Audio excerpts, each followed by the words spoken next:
পাইতো তারা প্রথম ভরসা পাইছিল যে এদের আমলে তারা খুব ভালো থাকবে, ভালো না থাকুক অন্তত তারা একটা দেশটাকে একটা ট্র্যাকে উঠাইতে পারবে, রেল লাইনের উপরে উঠাইতে পারবে।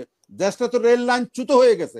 নির্বাচন আগে যদি জাতীয় নির্বাচনের আগে যদি স্থানীয় নির্বাচন আপনি দিতে চাইতেন তখন এই মানুষগুলোই হিউম্যান চেইন রচনা করে তারাই বলতো যে না ঠিক আছে আপনি আগে ওই নির্বাচনটা দেন। চেতনাটাকে মানে ভালোভাবে ধারণ করতে পারলো না এই সুশীলরা। এই সুশীলরার ব্যর্থতার কারণে এই সুশীলরা ভুলে গেছে যে তারা রাজনৈতিক দলগুলোকে দিয়ে তারা মানে সাপ দিয়ে কান চুলকাতে চাইছে। এটা এই যে ছাত্ররা এই যে তরুণরা তারা তারা তাদের হতাশা থেকে তারা এক ধরনের রণে ভঙ্গে দেওয়ার মতো অবস্থা যে অন্তত আর কিছু না হোক একটা কিছু হোক অন্তত। এটা এটা আমাদের দুর্ভাগ্য। এটা দুর্ভাগ্য বলবো কি জন্য, কারণ আমরা জাতীয়ভাবে আমরা ক্রাইসিস ম্যানেজারের চাইতে ক্রাইসিস মঙ্গার হইতে খুব অভ্যস্ত। একটা দেশের স্বাধীনতা অর্জনের চাইতে স্বাধীনতা রক্ষা করা কঠিন, আপনি ভাঙার চাইতে জোড়া দেওয়া কঠিন। এই বারবার কেন যেন আমাদের এই জাতিটা ক্রাইসিস ম্যানেজমেন্ট করতে ব্যর্থ হয়েছে। আমি শুধু একটা বার এখানে আফসারি সাহেব আছেন এবং মনিরুজ্জামান আছেন, বাংলাদেশে একমাত্র একটা সময়ে 9 বছরে মানে জাতীয় পার্টির আমলে যে 9টা বছর ওই সময়ে একমাত্র ক্রাইসিস ম্যানেজার হিসাবে পৃথিবীতে এবং দেশে খুব নাম আসছে। এরপরে আমরা আমাদের যে কোনো ক্রাইসিসে খুব ভালো ম্যানেজ করতে পারছি বলে এরকম নমুনা খুব নাই। আমরা কিন্তু বিপ্লব সাধন করতে উস্তাদ, আমরা বিপ্লব করতেও পারি, আমরা গণ অভ্যুত্থান করতে পারি, আমরা উলটপালট করতে পারি, আমরা ভাঙতে পারি, আমরা চুটতে পারি, কিন্তু আমরা গড়তে পারি না। এটা বারবার আমাদেরকে চোখাঙ্গি দেখাচ্ছে। আমি শেষ করে দিচ্ছি, এই যে আমাদের বিশাল সুশীল সমাজ আছে আমাদের সমাজে, এবং যে সুশীল সমাজের আপনার অলিকুলের শিরোমণি হচ্ছে আমাদের doctor Mohammad Yunus, Nobel laureate. সেই সুশীল সমাজের নেতৃত্বেও যদি আজকে মানুষ ভরসা পাইতো, তারা প্রথম ভরসা পাইছিল যে এদের আমলে তারা খুব ভালো থাকবে, ভালো না থাকুক অন্তত তারা একটা দেশটাকে একটা ট্র্যাকে উঠাইতে পারবে, রেল লাইনের উপরে উঠাইতে পারবে। দেশটা তো রেল লাইন চ্যুত হয়ে গেছে, রেল লাইন চ্যুত হওয়ার কারণে তারা ভাবছে যে উঠাইতে পারবে, সেটাও তাদের মধ্যে এক ধরনের হতাশা দেখা যাচ্ছে। এই সুশীল সমাজরা আজকে যদি একটা হিউম্যান চেইন রচনা করতে পারতো যে কোনো ক্রাইসিসে, এই যে ল অ্যান্ড অর্ডার সিচুয়েশন এর ডিটারিয়েট করতেছে, এই যে চাঁদাবাজি হচ্ছে, আমাদের সমাজে যে অসংখ্য সুশীল সমাজ আছে, অগণিত বক্তৃতাবাজ, অসংখ্য টকার আছে, অসংখ্য হাজার হাজার বুদ্ধিজীবী, এসব বুদ্ধিজীবীরা মাঠে নামে না, কিন্তু তারা ঘরে বসে বক্তৃতা দিবে, বিবৃতি দিবে, সিম্পোজিয়াম করবে, সেমিনার করবে, করে দেশ উদ্ধার করতে চায়। কিন্তু কখনো কখনো বক্তৃতা বিবৃতি চাইতে কথা বলতে হয়, মানে বাইর হইতে হয়, রাস্তায় নামতে হয়, মানুষের কাছে যাইতে হয়। এই কাজটা কেন যেন আমাদের সুশীল সমাজরা পারে না। এই একটা উপযুক্ত সময় ছিল বাংলাদেশে এই 5ই আগস্টের বিপ্লবের পরে, শেষ করে দিচ্ছি, 5ই আগস্টের বিপ্লবের পরে আমাদের সুশীল সমাজরা, আমাদের বুদ্ধিজীবী শ্রেণীরা, আমাদের শিক্ষিত শ্রেণীরা, আমাদের রিটায়ার্ড কর্মকর্তারা তারা একটা ভূমিকা রাখার একটা মোক্ষম সময় এই 5ই আগস্ট পরে এসছিল। তারা যদি তাদের জজবাটা, তাদের যদি জালুয়াটা দেখাইতে পারতো তাহলে হয়তো তাদের উপরে একটা ভরসা পাইতো। এই যে এখন আপনি বলছেন যে জাতীয় নির্বাচন কেন করতে চায় না আগে এই সরকার, বা কেন স্থানীয় নির্বাচন আগে দিতে চায়, এটার কারণটা কি জানেন? এটার কারণটা হচ্ছে তারা একটা মিসট্রাস্ট, একটা মানুষের মধ্যে বা রাজনৈতিক দলগুলোর মধ্যে একটা মানে কি বলবো মিসট্রাস্ট, মানে হচ্ছে কি একটা মানে মানে আস্থাহীনতার সৃষ্টি করছে। সেটা প্রথম আস্থা সৃষ্টি করছে কিভাবে? সরকার প্রধান একটা কথা বলে যে এই ছাত্ররাই তার নিয়োগকর্তা, এটা সত্য, কিন্তু এটা বলতে নাই। আমাদের রাজনীতিবিদরা এগুলো বুঝে ভালো। আপনি যিনি সরকার প্রধান থাকেন, যিনি প্রথম ব্যক্তি থাকেন, তাকে অনেক কিছু হিসাব নিকাশ করে বলতে হয়।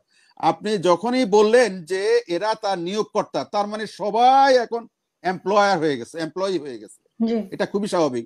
এরপরে আপনি যখন বললেন যে এরা একটা তো ভালো রাজনৈতিক দল তৈরি করতে পারবে, তোমাদেরকে মানুষ চিনে, তোমরা একটা ভালো কিছু করতে পারবে, এটা যখন চাউর হইলো, মানুষ জানতে পারলো, বিশেষ করে রাজনৈতিক দলগুলো জানতে পারলো, তখন তাদের মধ্যে একটা অসন্তোষ বলেন, তাদের মধ্যে একটা মিস্ট্রাস্ট বলেন, এগুলো আপনার তৈরি হয়েছে। মধ্যে কি এসব হচ্ছে, মানে আপনার মধ্যে কি মনে হচ্ছে যে একই একই একই আমরাও তাই মনে করতেছি। নিরপেক্ষ থাকতে এটা পারবে কিনা?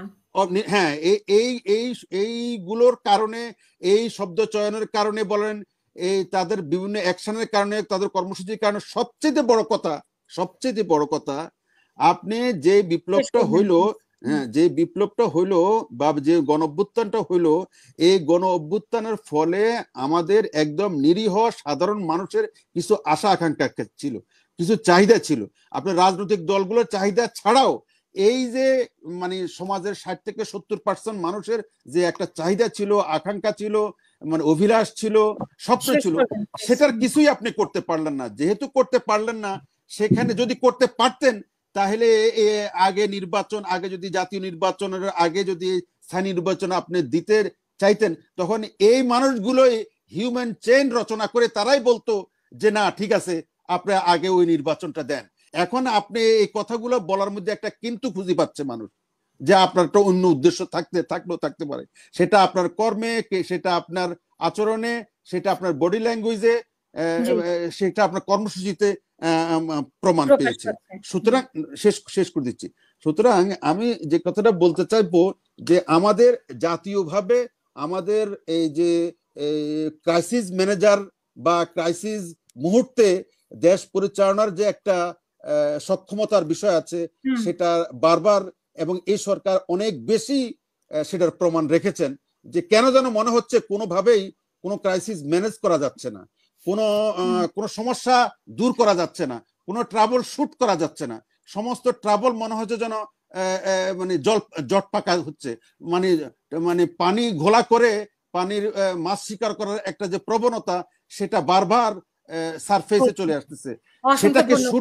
সেটাকে শুট করার, সেটাকে সমাধা করার এবং সেটাকে মানে চিরদিন সেটাকে এক দাফন করার মতো কেন যেন আমাদের নেতৃত্ব, আমাদের সক্ষমতার অভাব রয়েছে বলে আমি মনে করি। বছর তো এখন মানে দেখতেছি যে আমি তো এটাই বললে তো বলবেন, বলছি এখন 15 বছর যে রাজনীতিটা ছিল, সেই একই রাজনীতির চর্চা হচ্ছে, একই রাজনীতির একই গান হচ্ছে। আপনি ওই 15 বছরের সমস্ত রাজনৈতিক দলগুলোর মধ্যে একটা হৃদরোগের অবস্থা ছিল। সমস্ত রাজনৈতিক দল, জাতীয় পার্টি সহ সব রাজনৈতিক দলের হার্টের অসুস্থতা ছিল, আর জন্ডিসে আক্রান্ত ছিল, কালাজ্বর ছিল সবার। আর এখন এই 5 তারিখের পরে, এই বিপ্লবের পরে, এই গণ অভ্যুত্থানের পরে, মানে এই সরকারের দুর্বলতার কারণে হোক, যে কারণে হোক, এখন শুরু হয়েছে একটা ইলেকট্রোফোবিয়া। মানে নির্বাচনটা মানে নির্বাচন হইলে মনে হয় যেন সব কেল্লা ফতে হয়ে যাবে। এই অবস্থাটা কিন্তু প্রথম ছিল না, প্রথম ছিল একটা আবহ ছিল, যে সংস্কারের আবহ, সমস্ত রাজনৈতিক দলগুলোর মধ্যে ওইরকম একটা ঐক্যমত্য ছিল, এবং সবাই একটা কোঅপারেটিভ মুডে ছিল, এবং সবার মধ্যে দেশপ্রেম ছিল প্রস্তাতিক সবার মধ্যে। কিন্তু যখনই এই সরকার সেই চেতনাটাকে মানে ভালোভাবে ধারণ করতে পারলো না, এই সুশীলরার ব্যর্থতার কারণে, এই সুশীলরা ভুলে গেছে যে তারা রাজনৈতিক দলগুলোকে দিয়ে তারা মানে সাপ দিয়ে কান চুলকেতে চাইছে। এটা কি সম্ভব?